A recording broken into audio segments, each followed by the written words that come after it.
पूज्य नारायण स्वामी बड़े सिद्ध महापुरुष हुए। वो कह रहे हैं कि नाम कैसे आपका निरंतर चलेगा, इसके लिए जिस वाणी से नाम जप कर रहे हो यदि झूठ बोलोगे, अरे आश्चर्य होता है, झूठ बोल करके तुम सोच रहे हो हम संभाल लेंगे। नहीं नहीं, झूठ तुम्हारा नाश कर रहा है, तुम्हें पता नहीं। जिस जिह्वा से नाम जप कर रहे हो, अगर नाम का विशेष फल प्राप्त करना है, जल्दी फल प्राप्त करना है, आपको दुखों से बचना है, पाप भस्म करना है, तो झूठ बोलना बंद कर दीजिए। क्या बिगड़ जाएगा आपका? सच्ची बोलने में क्या बिगड़ जाएगा? सच्ची बोलना शुरू करोगे, हिम्मत नहीं रह जाएगी पाप करने की। ये जो पाप करने की तुम्हारी हिम्मत पड़ रही, झूठ बोलने के कारण पड़ रही। नहीं, असत्य संपातक पुंजा, सबसे बड़ा पाप झूठ बोलना। उससे क्या होता है? हर चीज हम छुपाना चाहते, किससे? उस सर्वज्ञ परमात्मा से, गुरुदेव से। नहीं, झूठ नहीं। नाम इसीलिए नहीं चल पा रहा, थोड़ी दिन नाम चलाएंगे छूट जाएगा, क्योंकि आप झूठ बोलते हैं, पापाचरण करते हैं। अगर नाम को चलाना है तो नारायण स्वामी जी कह रहे हैं, पहली बात मौन का आश्रय लीजिए, कम बोलिए, अधिकतर चुप रहना सीखिए, तभी नाम चला पाएंगे। जो कार्य कर रहे हैं आप उस पर ध्यान दें, उस कार्य को एकाग्रता पूर्वक करें, वाणी को मौन रखें, उस वाणी से धीरे धीरे नाम उच्चारण करें। कम से कम 24 घंटे में 4 घंटे मौन का तो सबको अभ्यास कर लेना चाहिए। 24 घंटे में 4 घंटे मौन का। तो ऐसे ऐसे बुद्धिमान हो कहेंगे हम 6 घंटे मौन रहते हैं। कब? बोले जब सोते हैं तब। आप 4 घंटे कह रहे हम 6 घंटे मौन रहते हैं। 24 घंटे में हम 6 घंटे मौन रहते हैं, बहुत बुद्धिमान है। बोले आप 4 घंटे कहते हो, हम 6 घंटे मौन रहते हैं। तो कब आप मौन रहते हैं? बोले जब सोते हैं तो 6 घंटे सोते हैं, मौन ही रहते हैं उस समय। मौन जागृत की कह रहा हूं, 4 घंटे का। नारायण स्वामी के बहुत बड़े महापुरुष हुए, तुम 4 घंटे मौन का अभ्यास करो, ऐसा निकालो 2 घंटे, 2 घंटे करके 24 घंटे में 4 घंटे मौन। उस समय हम किसी से बात नहीं करेंगे, नाम जप करेंगे। कार्य करो, कार्य करने के लिए मना नहीं कर रहे हैं, कम बोलो। आजकल लोग अपनी जीवनी शक्ति को बोलने के द्वारा बहुत नष्ट कर रहे हैं, व्यर्थ की बातें करते रहते हैं। 4 आदमी चल रहे हो, आप पीछे चलिएगा, सुनते, बेमतलब की बातें। नाम जब नहीं होगा वो डिलीट नहीं होंगी, वैसे ही बनी रहेंगी, अगले जन्म के लिए तैयार हो रहा है। इसलिए नाम यदि सिद्ध करना है, नाम का फल लेना है, नाम का आनंद लेना है, तो वृथा भाषण बंद करो, बेकार की बात बंद करो। जितना कम बोलने से काम चल जाए उतना। सामने वाले को बोलने दीजिए, आप बीच में नाम चल रहा है जी, नाम चल रहा है। जब कोई आवश्यक बात हुई, पवित्र शब्द बोल दिया, नहीं चुपचाप सुनो। उसको लग रहा है कि आप संभाषण करो, मान लो रिश्तेदार है, नातेदार है, मित्र, अब आप व्यवहार में हैं, आप सीधे ये तो नहीं कह सकते हमसे बात मत करो, नहीं, हाँ बात कीजिए, लेकिन आप कम बोलिए, उसको बोलने दीजिए, आप नाम जप कीजिए, जरूरत भर बात कीजिए। बात में भगवान की चर्चा हो तो कोई बात नहीं, अगर प्रपंच की चर्चा है तो बचने की कोशिश कीजिए। अपने संबंधियों, अपने दोस्तों, अपने व्यवहारियों से व्यवहार, दोस्ती, संबंध शिथिल कीजिए, तभी नाम में प्रीति होगी। अगर ये कि अब हमारे दोस्त आ गए हैं तो फिर वो दोस्त छूट जाएगा नाम, अब बातें शुरू हो गई प्रपंच की। धन्य है ऐसी बुद्धि जो प्रियजनों से भी संभाषण केवल भगवत वाक्यों का, अन्यथा नहीं। इसीलिए इस मार्ग को वर्ण करना बहुत कठिन है। एक ऐसा तुम्हारा निवास स्थान होना चाहिए अलग, जिसमें अपने रिश्तेदार, नातेदार, व्यवहारियों का प्रवेश ना हो। आपकी शैया अलग होनी चाहिए।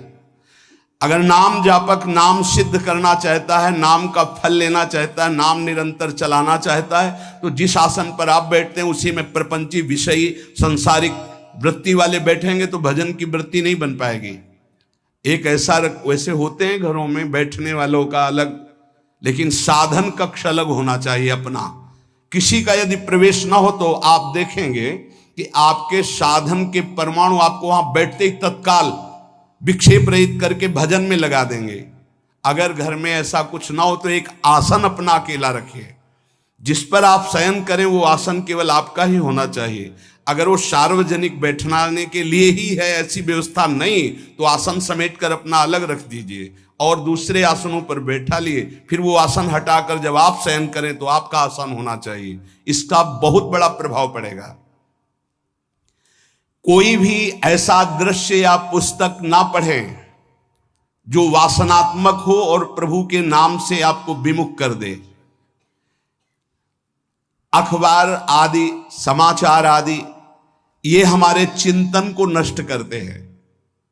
अगर नाम जप करना है, निरंतर नाम स्मृति बैठालनी है, एक घटना कई मिनट तक विक्षेप देती है। ऐसा हुआ, कैसे लोग हैं।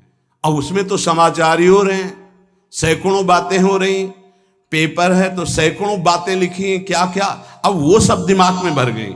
इतना व्यसन है किसी किसी को पेपर पढ़ने का, समाचार पत्र पढ़ने का, कि सुबह होते ही वो विरह में रहते हैं कि पेपर आ जाएगा। आया नहीं, और मिला तो ऐसी एकाग्रता से पढ़ते हैं जैसे वेदांत चिंतन करने वाला वेदांत चिंतन। चश्मा लगा, चाय रखी, ठंडी हो रही, उससे मतलब बीच बीच में चाय और चश्मा से और पूरे दिमाग में वही। अब क्या करेगा, जो पढ़ा है उसका चिंतन बनेगा, वही बोला जाएगा। अब जहां चार मिले तो तुम्हें पता है, उत्तर प्रदेश में ये हुआ, मध्य प्रदेश में ये हुआ, चर्चा दिमाग। नाम जापक पूज्य श्री नारायण स्वामी कह रहे हैं, अखबार पढ़ना, दुनिया भर की प्रपंच की जिसमें बातें हैं, ऐसे समाचार, ऐसे टेलीविजन देखना, ये तुम्हारे हृदय में नाम नहीं चलने देंगे, तुम्हारी स्फुरणा को गंदी कर देंगे, बेकार का वक्त खराब होगा।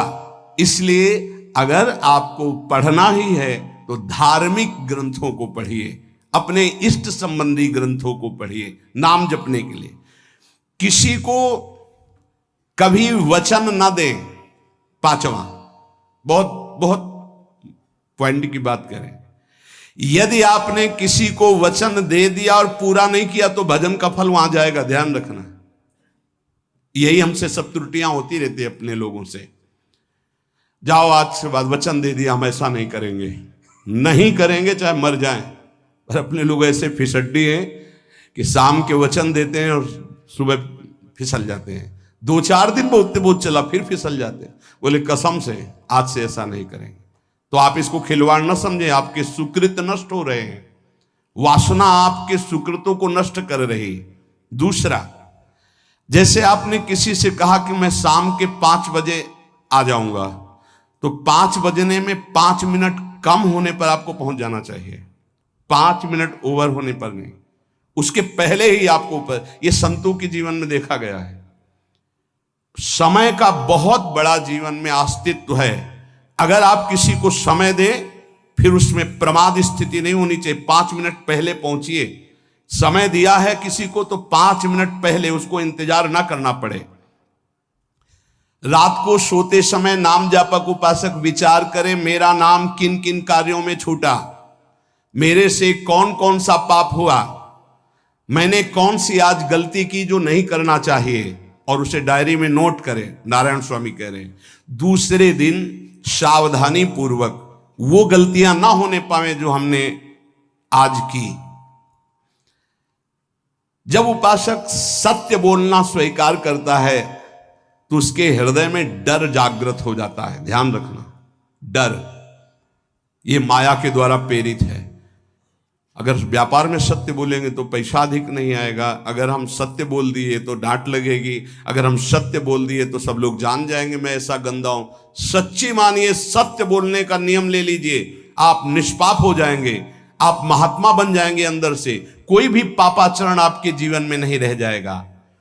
भगवान का नाम सत्य है, उस नाम को चलाने के लिए झूठ बोलने वाला नाम को कैसे चला सकता है। सत्य बोलने से यदि तुम्हारा नुकसान हो रहा है तो तुम सह जाइएगा।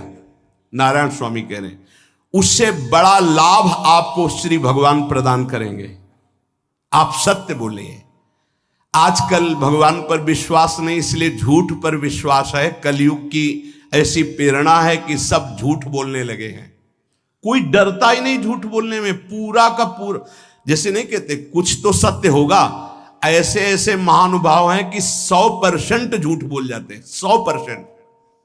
धन्य है मोबाइल जो झूठ बुलाने में बहुत प्रवीण है, बहुत प्रवीण है। अरे भाई हम नहीं मिल सकते, आज हमारा मन नहीं है, खत्म खेल हो गया, सत्य बात है, नहीं मिल सकते आपसे, मत उठाओ फोन। अगर तुम्हें झूठे ही बोलना है तो फोन क्यों उठाओ? नहीं बोलेंगे, नहीं उठाएंगे तो समझ जाएगा कि उनकी रुचि नहीं। ये झूठ क्यों बोलना, सत्य बोलो। झूठ से यदि आप बच गए तो आपके जिह्वा पे नाम निरंतर चलने लगेगा। ये झूठ ही नाम नहीं चलने दे रहा। असत्य आचरण, छुपाने की वृत्ति, असत्य भाषण, ये नाम में प्रीति नहीं। किसी को भी फुसलाने के लिए झूठ मत बोलिए। सत्य बोलने का अभ्यास कर लिए तो पापी जीव भी महात्मा बन जाए। सत्य आवश्यक है। एक बड़े कागज पर ऐसी जगह लिख के रख लो जहां तुम उठते बैठते देखते हो कि मुझे सत्य बोलने का नियम लेना है, झूठ नहीं बोलना है। सत्य साधन कर लो, फिर देखो नाम कैसे चलता है। तपस्या, बड़े बड़े पुण्य, बड़े बड़े तीर्थ स्नान उतना पवित्र नहीं करेंगे जितना सत्य बोलने से होगा। पर बहुत कठिन है इस समय सत्य बोलना। मतलब बात बात पे असत्य का ही वर्ताव हो रहा है, असत्य का अच्छा, ये कोई संसारी आदमी में नहीं, कुछ ऐसे होंगे जो सत्य की वार्ता करते नहीं। प्रायः क्या जाता है, झूठ बोलने में बोल दिया और सामने वाला राजी हो गया, हम निकल गए। लेकिन सत्य ना होने के कारण आप में सत्य आचरण, सत्य स्वरूप भगवान का नाम, भगवान को कहा गया सत्य नारायण, वो नाम नहीं चलेगा। भजन करने का पहला साधन है सत्य बोलना। जबान से सत्य बोला जाए। और भजन की संख्या प्रारंभ में जरूर लेनी चाहिए। यदि 10 माला का नियम लिया, 20 माला का नियम लिया, तो उसे निर्वाह करो। जैसे यहां शरणागति मंत्र मिलता है तो 11 माला प्रारंभ में दी जाती कि आपको करना ही है, ज्यादा हो जाए वो ठीक, 11 से कम वो कभी जीवन में नहीं। अपने जीवन में गुरु आज्ञा 11 माला तो करनी है, हर समय करना है। पर ये मन थोड़े दिन तो नियम में चलेगा, इसके बाद छोड़ देगा। दीक्षा तब लेनी चाहिए जब गुरु आज्ञा पे चलने की हिम्मत हो, नहीं तो ऐसे ही नाम जपो करो। जब नियम मिल गया 11 माला तो चाहे प्राण निकल जाए, हमको 11 माला पूरे करने, प्राण निकलने तक गुरु आज्ञा का पालन करना है। यदि आप नाम जप अधिक मात्रा में नहीं करेंगे तो जो आपको नाम मिला है उसका फल आपको अनुभव में नहीं आएगा। क्यों? क्योंकि नाम का हिस्सेदारी होती है, भजन की हिस्सेदारी होती है। जैसे किसी ने प्रणाम किया, वो भजन लिया। गृहस्थी को इसीलिए मना किया कि रास्ते में परिक्रमा मार्ग में हलवा पूड़ी ये सब बट रहा है, हाथ मत फैलाओ। वो दान कर रहा है, सुकृत कर रहा है, और कोई दूसरे ले विरक्त आदि। आप अपने भूख मिटाने के लिए 4 रुपया के चना लेके भले पालो, लेकिन दूसरे के द्वारा दिया हुआ हलवा मत पाओ। यहां धाम आए हो, भगवत कमाई करने आए हो, यहां नाम जप करो, कष्ट सहकर परिक्रमा दो। हो सके 4 रुपए की वस्तु लेकर के आप पशु पक्षियों को पवा दो, किसी एक का पेट भर, तुम मत पाओ दूसरे का। तुम चाहो तो उपवास कर सकते हो, या प्राण पोषण के लिए रूखा सूखा थोड़ा खा लो। ये दूसरे के आराम से धाम में हम आए 2-4 दिन खूब खाए पिए नहीं, भागीदारी हो जाएगी तुम्हारे पुण्यों की। वहां ऐसे फ्री नहीं है कुछ। भजन का भागीदार राजा भी होता है, जिसके राज्य में रह रहे हैं। जो अन्न देता है वो भजन का, जो वस्त्र देता है वो भजन। इसीलिए गृहस्थ को कहीं कुछ भी स्वीकार नहीं करना चाहिए, ये बहुत ध्यान रखें। अगर आप कहीं तीर्थ साधु आश्रम कहीं जाते हैं, कोशिश कीजिए कि किसी से सेवा ना ले, और अगर सेवा ले तो उसके अनुसार फिर अर्थ दे दें। अगर आपने वहां भोजन पाया, पानी पाया, तो उसके अनुसार सोच ले कि अगर हम इतना खरीदते तो कितने का मिलता, वो दे दिया तो आपका भजन बच गया। कभी आपको कोई प्रणाम नमस्कार करे, तत्काल बराबर प्रणाम करो। किसी को अपना भजन का हिस्सेदारी नहीं, सबका मंगल हो। ये भजन जितना बढ़ेगा तो आपको भगवदाकार कर देगा। दिन रात 24 घंटे में 21,600 श्वास चलती है। 21,600 श्वास में 6 घंटा तो सोने के चले जाते, उसमें तो चेतना नहीं रहती। अब हमको अगर 21,600 नाम हमको जपने को मिल जाए तो हमारी हर श्वास सार्थक हो जाए। जो हम 5-6 घंटा सोते हैं उसमें जिनका अभ्यास है तो बात अलग है, नहीं तो वो व्यर्थ जाती है। तो हमें एक श्वास में कई नाम जपने का अभ्यास करना चाहिए, जिससे 200 माला फेरने पर ये 21,600 श्वासों की गणना पूरी होती है। अगर हम 200 माला का नियम लें तो इतना हो सकता है। तो हमें लगता है अगर हर समय माला नहीं ले सकते तो श्वास वाली माला बहुत अच्छी रहती है। श्वास में 4 बार खींचो, 4 बार नाम लेते हुए छोड़ो। दूसरा साधन, एक छोटी माला ले ले, जो आजकल तो काउंटर चला है। काउंटर में ज्यादा सुविधा संसार के क्रियाओं में रहने वालों को होती कि किया अपनी जेब में डाल लिया। तीसरा साधन वो बहुत कठिन है, मन की वृत्ति से नाम जप करना। माला, श्वास और मन की वृत्ति, उसमें श्वास की भी गणना का ध्यान नहीं रहता, उसमें केवल चिंतन होता है, चल रहा है। पर ये आखिरी स्थिति होती, इसी के बाद वो परिपक्व अवस्था को होता है। जिह्वा से धीरे धीरे नाम उच्चारण करते हुए ये पहला अभ्यास है। प्रारंभिक को एकदम मानसिक में नहीं पहुंचने की चेष्टा करनी चाहिए, 2-4 नाम के बाद मन प्रपंच में फंसा देगा। दूसरा अभ्यास कंठ से में, जैसे हम जिह्वा से राधा वल्लभ श्री राधा वल्लभ श्री राधा वल्लभ श्री, इसे वाचिक जप कहते हैं। मंत्र नहीं होगा, ऐसे नाम होगा। फिर उपांश ऐसे, फिर कंठ से चलता है, फिर हृदय से चलने लगता है, फिर नाभि से चलता है। जिसका नाभि से चलने लगता है उसका परावाणी के द्वारा भजन, वो सिद्ध पुरुष कहा जाता है। 4 वाणी, परा, पश्यंती, मध्यमा, वैखरी। वैखरी जो बोल रहे हैं, जो कंठ से, फिर हृदय से पश्यंती, परा नाभि से, मूलाधार केंद्र से लेकर के संपूर्ण ब्रह्मांड में इसमें नाम गूंज रहा है, वो सिद्ध पुरुष का होता है। पहला अभ्यास जिह्वा हिला करके शुरू करें, राधा राधा राधा राधा। फिर कंठ से, कभी हमारे सदगुरुदेव भगवान को देखना, अगर कोई आ गया और बातचीत का हुआ तो यहां से तत्काल चलता दिखाई देता है ना, कंठ ऐसे ऐसे हिलने लगता है कंठ। अगर शांत बैठे तो फिर नहीं दिखाई दे। अगर कोई है आसपास तो इतनी तीव्रता लगन होती कि कहीं छूट ना जाए नाम। कंठ से विशिष्ट अभ्यासी का, फिर हृदय से परिपक्व अभ्यासी का, और नाभि से सिद्ध महापुरुष का, परावाणी से चलता है। अगर 1 वर्ष तक जिह्वा से अभ्यास किया जाए, ये मैंने किया है, नारायण स्वामी कहते हैं, तो दूसरे वर्ष में कंठ से प्रारंभ हो जाता है।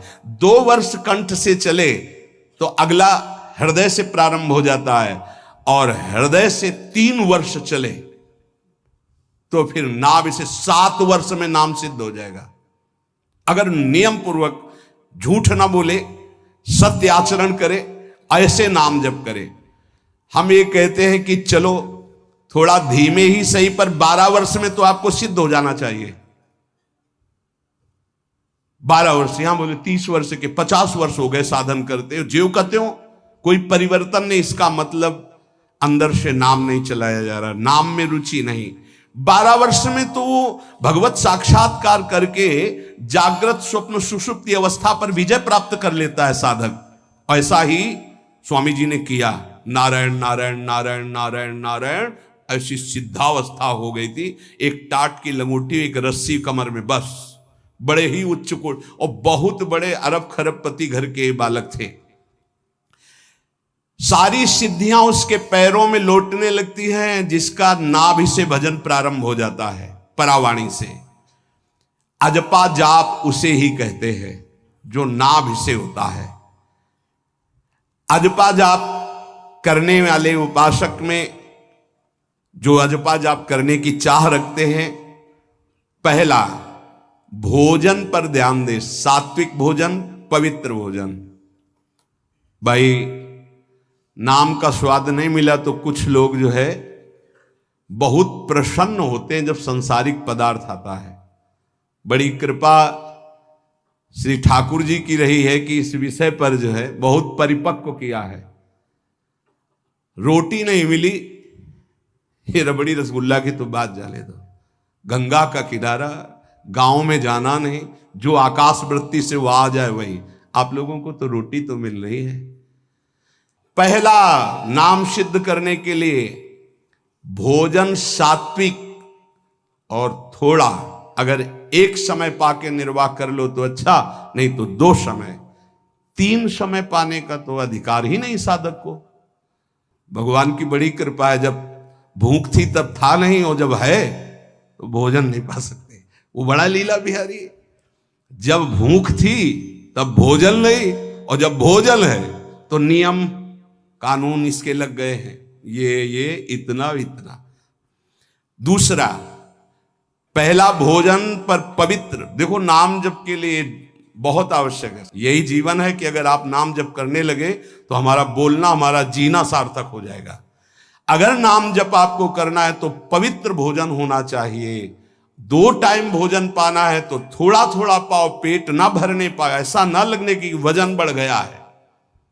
वजन बढ़ गया है तो भजन घट गया है, वजन घट गया तो भजन बढ़ गया है। देखो तुम्हारे संसारिक संबंधी माता पिता चाहेंगे कि तुम्हारा चिकना शरीर होना चाहिए, हष्ट पुष्ट होना चाहिए, लेकिन हम चाहेंगे कि तुम्हारा भजन पुष्ट होना चाहिए, भगवदाकार वृत्ति होना चाहिए। शरीर तो आज है, कल नहीं रहेगा, चाहे जितना चिकना कर लो। संसारिक माता पिता के प्यार में और गुरु के प्यार में यही अंतर है। वो आपके स्वरूप को पुष्ट करेगा तो शरीर तो अपने आप, मन प्रसन्न है तो वो स्वस्थ है, अस्वस्थ होने पर भी स्वस्थ है। अगर शरीर स्वस्थ है और काम वासना है, नाना प्रकार की चिंताएं, ये थोड़ी माता पिता दूर कर पाएंगे। वो तो तपस्या और साधना से ही दूर होती है, ध्यान रख लीजिए। अधिक भोजन पाना, शरीर को बहुत पुष्ट बलवान कर लेना, तो हर इंद्रियों को भोग देना पड़ेगा आपको। वो कोई तपस्वी होता है, जो तपस्वी होता है वो संयमी होता है, जो संयमी होता है उसके चर्बी नहीं होती, ध्यान रखना। युक्ताहार विहार से, प्राण पोषण के लिए केवल शरीर में अन्न जाए तब नाम में प्रीति होगी। खाते खाते अनेकों जन्म व्यतीत हो गए, वर्षों व्यतीत हो गए, अरे अब तो भजन कर लो, कहां तक खाओगे? ये नरक कुंड है, डाला विष्ठा बन गया। नींद, एक नियम बना लो कि इतना ही सोना है। पता नहीं सोने में कौन सा सुख, नींद में केवल एक बात का सुख होता है, आपका संसार का चिंतन नहीं होता, तो आप जो शांत रहते हैं वो सुख होता है, लेकिन वो तमोगुणी सुख है। अगर आप जागृत में संसार का चिंतन न होने दें और भगवत चिंतन कर रहे हैं तो आप महापुरुष हो जाएंगे। सो सो के जीवन क्यों बर्बाद करते हैं? एक टाइम रखिए सोने का, बस। ये कोई तुम्हारा सुख नहीं है, ये तमोगुणी सुख है। निद्रा आलस्य प्रमादोत्तम तत्तामस मुदाहृतम। और एक बात समझ लो, यद तज्ञे विषमी परिणामे अमृतोपमम, जिसमें विष जैसा शुरुआत में लगता है उसका परिणाम अमृत होता है, और जिसकी शुरुआत अमृत जैसी लगती है उसका परिणाम विष होता है। प्रातःकालीन उठ करके सत्संग में आना विष जैसा लगता है, लेकिन उठ के आ रहे हो तो इसका फल अमृत होगा। ब्रह्म मुहूर्त में सो रहे हैं, जीवन बर्बाद कर रहे हैं, अरे ब्रह्म मुहूर्त में उठिए, स्नान कीजिए और सच्चिदानंद भगवान में चित्त को जोड़िए। ये विष जैसा लगता है, परिणाम अमृत जैसा होता है। तीसरा, 24 घंटे में 1 घंटे का तो एकांतवास करना सीख ही लो, चाहे गृहस्थ हो चाहे कोई भी हो। 1 घंटे हमसे कोई बात नहीं करेगा, अपने दरवाजा बंद, थोड़ा 1 घंटे कोई ऐसा समय निकालो जिसमें चित्त को केवल श्री कृष्ण से जोड़ो, प्रियाजू से जोड़ सको। चौथा, विरक्त साधक, तकिया गद्दा, ये सब चीजें अगर लगा के सोओगे तो नाम जप नहीं होगा। देखो, हितधाम में कुशासन और एक ईंट कुशासन के नीचे, सर्दी में ओढ़ने के जो हमारे कंबल थे वो आटे का बोरा बलराम जी ला के दे थे। जीवन को यदि आप कसौटी पे नहीं कसेंगे तो भजन नहीं होने वाला। अब तो शरीर रोग से ग्रसित है, आप चाहे जहां रखो चाहे जैसे रखो, प्रिया जो जाने। जब तक हमें भगवदाकार वृत्ति ना हो जाए तब तक विषयों को स्वीकार नहीं। ऐसे हैं साधक, बड़ा सुख मिलता है। एक ऐसे पड़ा हुआ है आसन, उनके कमरे में जाके देखिए, केवल आसन ही है। कितने ऐसे साधक राधा कीलकुंज में रहते जिनकी चटाई केवल है, न तकिया है, न गद्दा है, न कोई। उसी चटाई को ऐसे खड़ा कर दिया, बिछा लिया, बस उसी में पड़े, भोजन मिला पा लिया, ऐसे रह रहे हैं। कमरे में देखो जाके तो ऐसा लगेगा कि इसमें कोई रहता ही नहीं, कुछ है ही नहीं, केवल चटाई है। तकिया गद्दा विशेष विलासिता की वस्तुएं तो नाम जप नहीं होने वाला, ध्यान रखना। जहां पड़े आराम से नींद आ जाएगी, सो जाएंगे, और जब तो नींद उतनी आएगी जितनी आवश्यकता है। भजन का खजाना तिजोरी में रखें, कभी किसी से बताएं नहीं कि आपका भजन कितने माला कितना होता है। पूज्य नारायण स्वामी जी कह रहे हैं, भजन को खजाने में रखने का मतलब है लूटने वाले डाकू माया भेजती है, काम क्रोध लोभ मोह मद मत्सर आदि, और प्रिय गृहस्थ भगत आदि। कैसे प्रिय गृहस्थ? स्वामी जी, अब ये सब आप ही कहा है, बहुत बीमार है, आप देखना। ठीक है, दूसरे की दुख निवृत्ति करना संत का स्वभाव होता है, पर हम जिस मार्ग के पथिक हैं, हमारा कर्तव्य है। हमारे पास हमारे प्रभु के सिवा कोई नहीं, हमारा जो कुछ है वो प्रभु हैं। ए भैया, जैसा श्री जी चाहेंगे वही सब मंगल करेंगे, ये शब्द होना चाहिए। उससे उसका भी मंगल होगा, आपकी भक्ति पुष्ट होगी। कभी भी जो गृहस्थ में भजन करता है, किसी भी तरह का किसी से भी कोई प्रतिग्रह ना ले। नहीं, ले लो, ये लो ही बढ़िया है, रख लो। नहीं महाराज, हमारा ये मार्किन का गमछा ही काफी है हमारे लिए।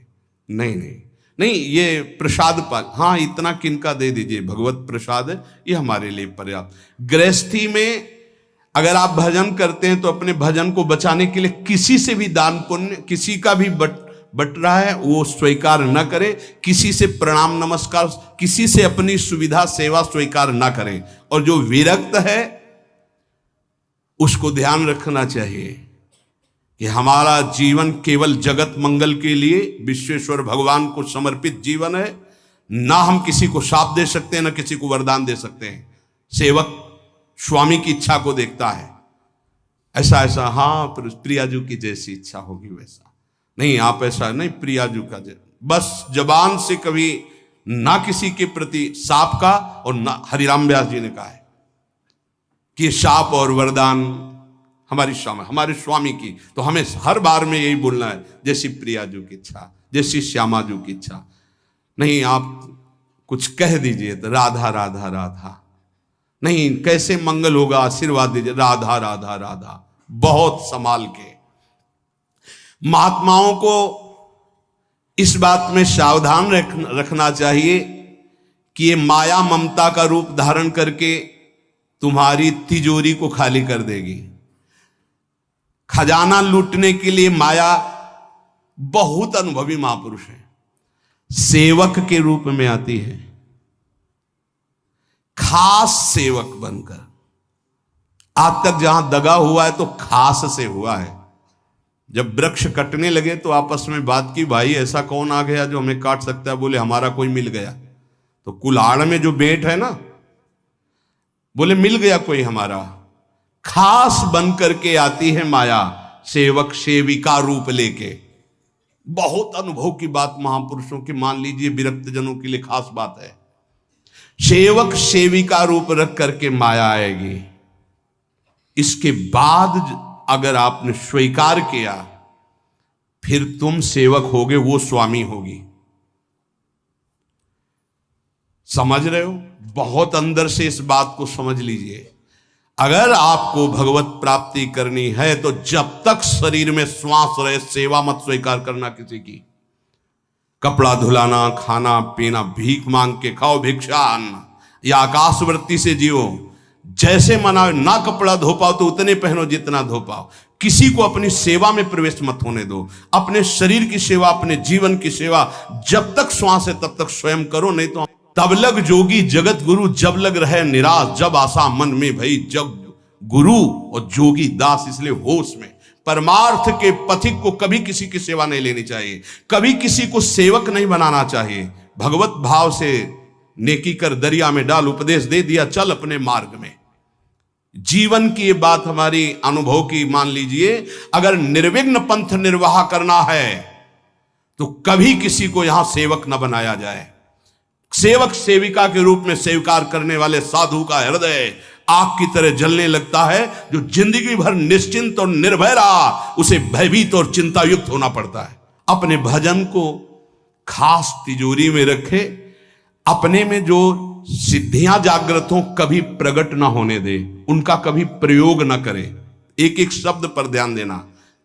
उसी को भगवत प्राप्ति होती है जो अपनी सिद्धि को प्रकाशित नहीं करता। ये माया त्रिशंकु की तरह लटका देती है, न स्वर्ग में न भूमि में। देखो सेवक जी महाराज कहते ऐसे न वैसे रहे मज रेढ़ो पाछलियो जो करी निर्भाषित, न परमार्थ के न व्यवहार के। ये गांठ बांध लो, हाथ जोड़ के कह रहा हूं, सेवा के भाव से माया प्रवेश करती है और स्वामी भाव को रौंद करके सेवक बना लेती है। फिर जैसा चाहती वैसा नाच नचाती है, कोई भी हो।